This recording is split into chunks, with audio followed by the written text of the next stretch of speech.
Mateus capítulo 26.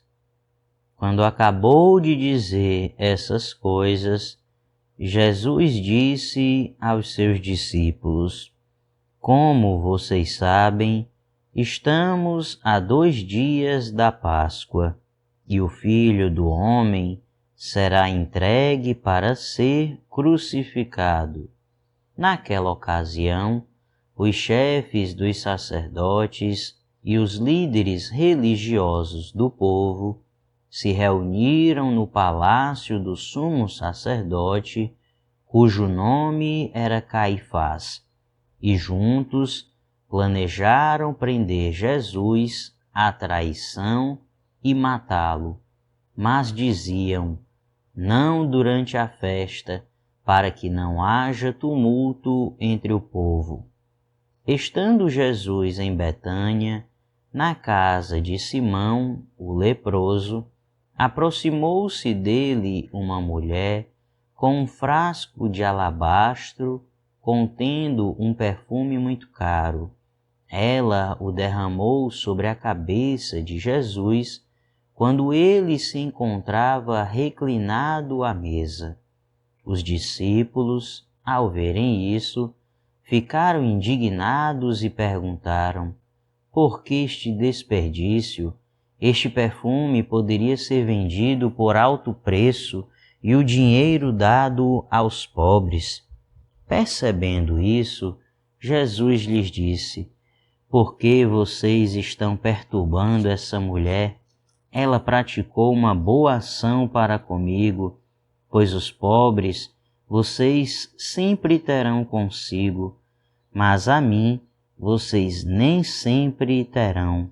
Quando derramou este perfume sobre o meu corpo, ela o fez a fim de me preparar para o sepultamento. Eu asseguro que em qualquer lugar do mundo inteiro, onde este evangelho for anunciado, também o que ela fez será contado em sua memória. Então, um dos 12, chamado Judas Iscariotes, dirigiu-se aos chefes dos sacerdotes e lhes perguntou: o que me darão se eu o entregar a vocês? E fixaram-lhe o preço, 30 moedas de prata. Desse momento em diante, Judas passou a procurar uma oportunidade para entregá-lo. No primeiro dia da festa dos pães sem fermento, os discípulos dirigiram-se a Jesus e lhe perguntaram: onde queres que preparemos a refeição da Páscoa? Ele respondeu dizendo que entrassem na cidade, procurassem um certo homem e lhe dissessem: o mestre diz, o meu tempo está próximo, vou celebrar a Páscoa com meus discípulos em sua casa. Os discípulos fizeram como Jesus os havia instruído e prepararam a Páscoa. Ao anoitecer, Jesus estava reclinado à mesa com os 12, e enquanto estavam comendo, ele disse: digo que certamente um de vocês me trairá. Eles ficaram muito tristes e começaram a dizer-lhe um após outro: com certeza não sou eu, Senhor. Afirmou Jesus: aquele que comeu comigo do mesmo prato há de me trair. O Filho do Homem vai, como está escrito a seu respeito, mas ai daquele que trai o Filho do Homem. Melhor lhe seria não haver nascido. Então Judas, que haveria de traí-lo, disse: com certeza não sou eu, mestre. Jesus afirmou: sim, é você. Enquanto comiam, Jesus tomou o pão, deu graças, partiu e o deu aos seus discípulos, dizendo: Tomem e comam, isto é o meu corpo. Em seguida, tomou o cálice, deu graças e o ofereceu aos discípulos, dizendo: Bebam dele todos vocês. Isto é o meu sangue da aliança, que é derramado em favor de muitos para perdão de pecados. Eu digo que de agora em diante não beberei desse fruto da videira até aquele dia em que beberei o vinho novo com vocês no reino de meu Pai. Depois de terem cantado o hino, saíram para o Monte das Oliveiras. Então Jesus lhes disse: Ainda esta noite todos vocês me abandonarão, pois está escrito: Ferirei o pastor e as ovelhas do rebanho serão dispersas. Mas, depois de ressuscitar, irei adiante de vocês para a Galiléia. Pedro respondeu: Ainda que todos te abandonem, eu nunca te abandonarei. Respondeu Jesus: Asseguro que ainda esta noite, antes que o galo cante, 3 vezes você me negará. Mas Pedro declarou: Mesmo que seja preciso que eu morra contigo, nunca te negarei.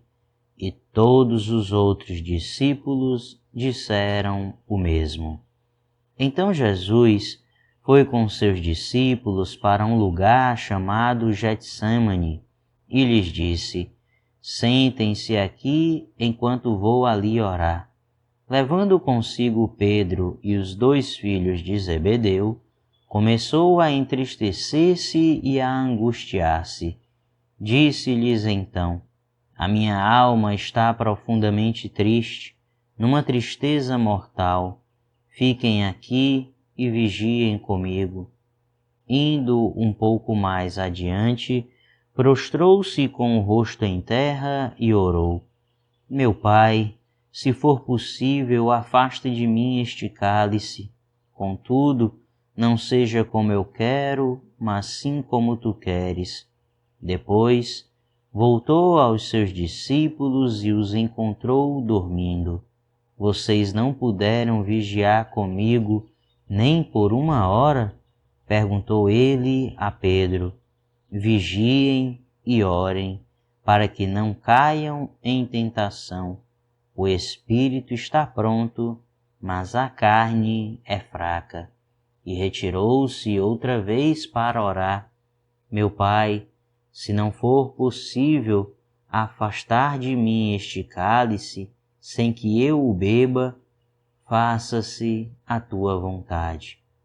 Quando voltou, de novo os encontrou dormindo, porque seus olhos estavam pesados. Então os deixou novamente e orou pela 3ª vez, dizendo as mesmas palavras.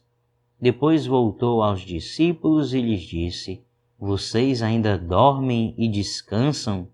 Chegou a hora. Eis que o Filho do Homem está sendo entregue nas mãos de pecadores. Levantem-se e vamos. Aí vem aquele que me trai. Enquanto ele ainda falava, chegou Judas, um dos 12. Com ele estava uma grande multidão armada de espadas e varas, enviada pelos chefes dos sacerdotes e líderes religiosos do povo. O traidor havia combinado um sinal com eles, dizendo-lhes: Aquele a quem eu saudar com um beijo é ele. Prendam-no. Dirigindo-se imediatamente a Jesus, Judas disse: Salve, mestre, e o beijou. Jesus perguntou: Amigo, o que o traz? Então os homens se aproximaram, agarraram Jesus e o prenderam. Um dos que estavam com Jesus, estendendo a mão, puxou a espada e feriu o servo do sumo sacerdote, decepando-lhe a orelha. Disse-lhe Jesus: guarde a espada, pois todos os que empunham a espada, pela espada morrerão. Você acha que eu não posso pedir a meu Pai e ele não colocaria imediatamente à minha disposição mais de 12 legiões de anjos? Como então se cumpririam as Escrituras que dizem que as coisas deveriam acontecer desta forma? Naquela hora, Jesus disse à multidão: estou eu chefiando alguma rebelião para que vocês venham prender-me com espadas e varas? Todos os dias eu estive ensinando no templo e vocês não me prenderam. Mas tudo isso aconteceu para que se cumprissem as Escrituras dos profetas. Então, todos os discípulos o abandonaram e fugiram.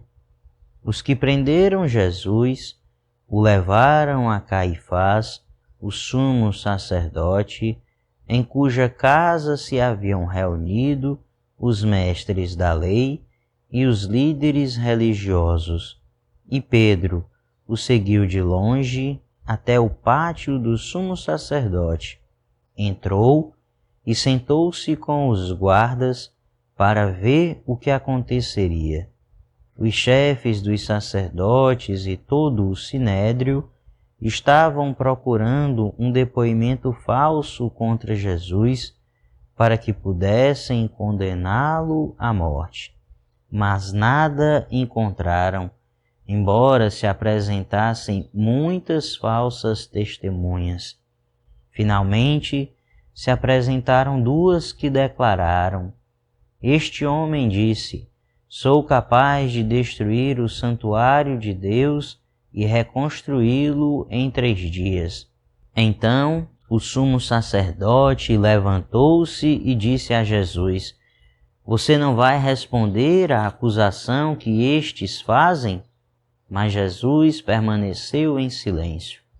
O sumo sacerdote lhe disse: exijo que você jure pelo Deus vivo. Se você é o Cristo, o Filho de Deus, diga-nos. Tu mesmo o disseste, respondeu Jesus. Mas eu digo a todos vós: chegará o dia em que vereis o Filho do Homem assentado à direita do Poderoso e vindo sobre as nuvens do céu. Foi quando o sumo sacerdote rasgou as próprias vestes e disse: blasfemou, porque precisamos de mais testemunhas? Vocês acabaram de ouvir a blasfêmia. O que acham? É réu de morte, responderam eles. Então alguns lhe cuspiram no rosto e lhe deram murros. Outros lhe davam tapas e diziam: profetize-nos, Cristo, quem foi que bateu em você?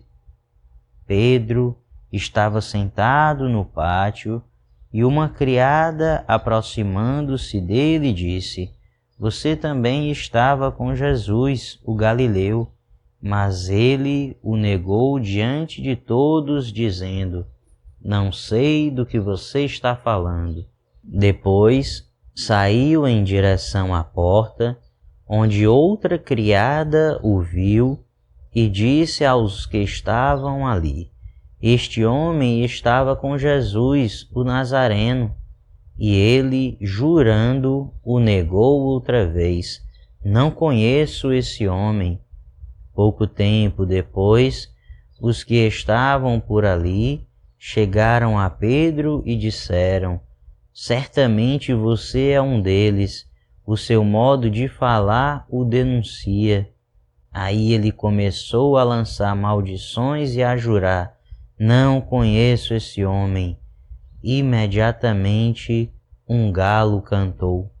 Então Pedro se lembrou da palavra que Jesus tinha dito: antes que o galo cante, você me negará 3 vezes. E saindo dali, chorou amargamente.